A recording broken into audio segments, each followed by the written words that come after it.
There are very interesting patterns in the data of Bitcoin, both in the price data, but also in the on-chain data.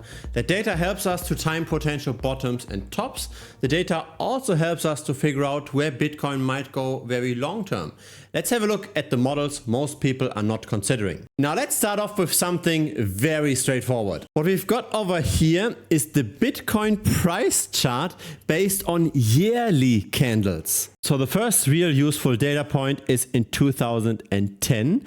We've got 4 years of positive data, then a crash, 3 years of positive data, then a crash, another 3 years of positive data, a crash. Just based on that rhythm indicate that this year should be positive again. But that's of course a bit too simplistic. Let's have a look at the quarterly price performance.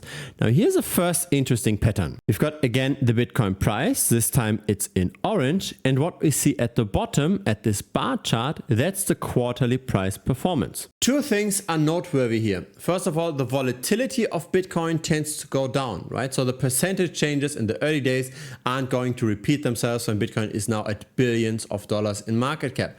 But secondly, it seems like the negative performance is somewhat clustered. Some people say that markets are completely random and that nobody can predict prices. But how is it possible that the negative quarters tend to come after one another? 4 negative quarters in a time span of 5, another 4 negative quarters coming directly after one another. Here again, 4 negative quarters. This doesn't look like a random walk to me. It's not like sometimes you go up, sometimes you go down. There seems to be times when things are tough. There seems to be times when things are expanding. And it appears as if during a period of expansion, even percentage-wise, the price tends to grow faster and faster. So we saw this in 2012, 2013. We also saw this in 2015, 2016, 2017. And we also saw this in 2020. The rallies tend to accelerate, and then comes a few quarters of negative performance. In the last 2 years, the pattern isn't that obvious anymore, right? We haven't seen that much growth in a single quarter anymore. Here's the monthly performance. Again, in the early days, we had much more gains, relatively speaking, compared to what came after 2015. So this year was the Mt. Gox and the Silk Road collapse, where Bitcoin went down by roughly 80%. Now, is there potentially some seasonality in the data? There are some sayings in the stock market, right? Things like sell in May and go away. Does something similar apply for Bitcoin? Is there a good time to buy Bitcoin within the year and a bad time? Let's start off with the quarterly overview. So this is Bitcoin's price development based on quarters, Q1, Q2, Q3, Q4. The history starts at the bottom, goes to the top. So we're starting in 2013. Red indicates quarters where we have lost, and green indicates quarters where we have won. Now there are two interesting aggregate data points. We've got the average and we've got the median. A quick refresher, the average is exactly what it sounds like, right? We take all of the data and we divide it by the number of data points. The median is just the representative data point. So you just look at all of the data points and we take the data point in the middle, irrespective of what happened at the top, at the bottom.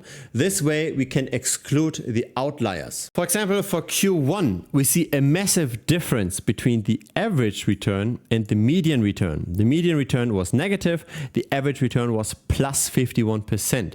Where does this difference come from? It comes from the very early days. We had the very first quarter with a gain of more than 500%. That's skewing the data set. In other words, I believe it's better to use the median, not the average return. The median is more representative of what happened during those quarters. And so Q1, Q2, Q3 and Q4 shows us what Bitcoin usually returns during that time. And Q4 stands out massively. The median return of Q4 is plus 52%. And in the last 2 years, we also had quite nice gains in Q4. Now let's dig a little bit deeper. Is there maybe potentially a single month within Q4 that's better? So here we've got the monthly returns. Again, we're looking at the average and the median return. Q4 is October, November and December. And the median return is 21%, 10% and minus 3.22%. Just have a look at the return in October in the last few years. They were all positive. And again, the median value is 21%. This is by far the best return of all of the months for Bitcoin historically. The weakest month tends to be August. And interestingly enough, in the last few years, we also had negative returns in August. So it seems like what happened over the entire history of Bitcoin's lifetime tends to reinforce itself. There might be some kind of self-fulfilling prophecy. Some people even call October Uptober in crypto. It's not that common knowledge that August is a negative month, but it is somewhat well known that October tends to be pretty strong. The worst October ever was in 2014 with minus 13%. Outside of that, we had double-digit returns almost every year. Only in 2018, when the market in general was very, very negative, did we see slightly negative returns in October. But October tends to be really, really strong on average. Now we can dive a bit deeper even, right? What week in October tends to be the strongest? The October weeks are week 40, 41, 42, and 43. And here are the median returns. There's nothing really that stands out. The 42nd week tends to be the best, but in general, the October weeks tend to be better than what comes before and what comes afterwards. Now, there are two types of investors. They're the ones that try to time the bottoms and the tops, and there are the people that simply just continue to buy and hold Bitcoin over the long term. Now, we've already seen how the return in the early days was higher than it was today. The question is, how high is the return going forward? What is reasonable? How fast is the return of Bitcoin actually diminishing? Now, here's what's fundamentally helping the Bitcoin price development. There's less and less Bitcoin to mine. In other words, there is less new supply hitting the market. And that helps, of course, the price, right? The less new supply is being mined, the less sell pressure we have. That then in turn means that for the miners, it gets more and more difficult to mine the remaining Bitcoin, which then in turn means that we need more and more computing power to generate one Bitcoin. This is going parabolic and it's never going to stop because technological progress brings us more and more efficient miners. And so there will be more and more computations getting into the Bitcoin network. That does not mean though that mining becomes less and less profitable. So this is the mining revenue in US dollars. What we see in the bottom is how many Bitcoin got mined every single day, and we can see the halving events here. And because the Bitcoin price continues to rise, the halving event is actually not a problem for the miners. If you get only half the number of Bitcoin, but the Bitcoin doubles in value, it's all fine. The mining industry tends to still grow its revenue.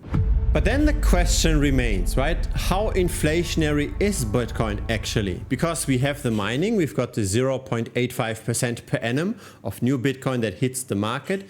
But then we've also got other forces that might reduce the supply. So here's a Bitcoin inflation chart. And we are currently at 0.85%. And in April of 2018, so 3 years from now, this will get cut in half again. Now, I believe that Bitcoin is already deflationary despite that mining. And that's because Bitcoin gets lost. What we've got over here is the Bitcoin hodl waves. So this is the number of Bitcoin, or rather the percent of Bitcoin that haven't moved for the last 5 years. Now, why 5 years? It's because once we add 3 to 5 years, we see that there are some traders that sell when Bitcoin goes on a parabolic price rally. So it seems like between 3 and 5 years, there are some net sellers. But once we only go up to the 5-year mark, we tend to just see how more and more supply gets locked up.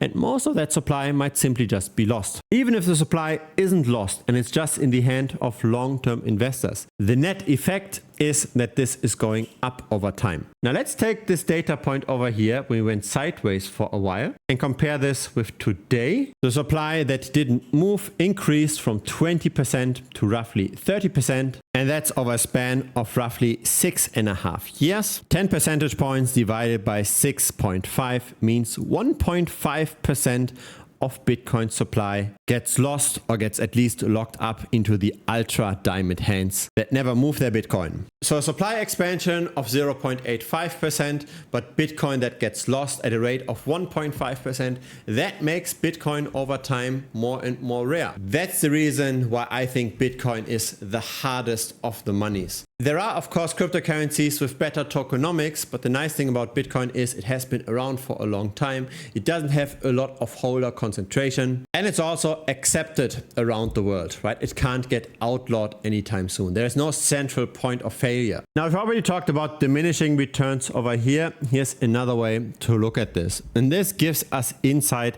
that maybe 2025 might actually not be that bullish. This pattern here might imply that 2025 should be green, but this pattern here potentially says we should be somewhat cautious. This shows us the different crypto cycles since the miner capitulation events. And we got a 20,000% return in 2012 and 2013. We then only got a bit under 10,000% from 2015 to 2018. And then the next cycle saw us only going to 1,500%. The pattern seems to be pretty clear. Seeing only 400% this time from the miner capitulation seems to be not that unreasonable. Maybe we don't see the 200 or 300k in Bitcoin that soon. Maybe we have to wait another 3 to 4 years to see those price levels. If you're following this channel for a while, you know that I'm betting on falling prices since we hit roughly $100,000 in BTC.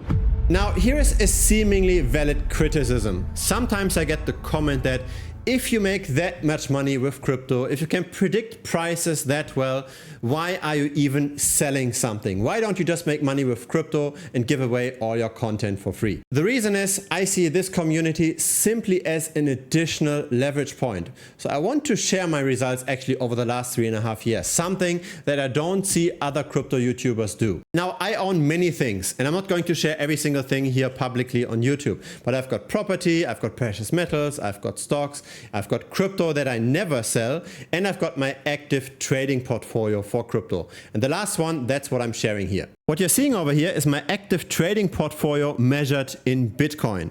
But this is not 100% representative of my trading portfolio. So what we've got over here is dollar cost averaging. So I pay money into this portfolio regularly, but we've also got the trading activity. So this is just denominated in Bitcoin. I currently have a trading portfolio of roughly 4 BTC. In black, we've got the US dollar development. In light gray, we've got how much money I paid into the portfolio. And in dark gray is just my target of how much I want to pay in the portfolio. So I'm actually a bit ahead. I paid more into the portfolio than I initially planned to do. What we've got over here is the outperformance over buying and holding Bitcoin for every single month. So we've got now 41 months, and some months I'm underperforming, some months I'm outperforming. And this dotted line here, that's the 12-month average. When you average out all of those data points, you get to 2.1%. So on average, every month I'm outperforming buying and holding Bitcoin by 2.1%. That's my average alpha. Now that alpha, that outperformance over buying and holding Bitcoin is generated by being rather risk off. So I tend to be diversified. I don't take any leverage whatsoever. But at the same time, I do bet on falling prices when it's warranted, just like now. If we take away the dollar cost averaging and we just look at the outperformance, then this is the alpha over time. So over those 40 something data points, the portfolio measured in Bitcoin roughly doubled. Of course, measured in US dollars, it went up more than that because Bitcoin went up during the time. So yeah, that's the transparent truth. If you follow other influencers, then ask them to share the same thing. By the way, my traditional finance portfolio also didn't do too bad because I sold pretty much all of my risk on stuff and I transferred a lot of that money into gold. But you know this probably if you're following this channel for a while already. This is a long-term game and there is both luck involved, but there's also skill. And the longer we play this game,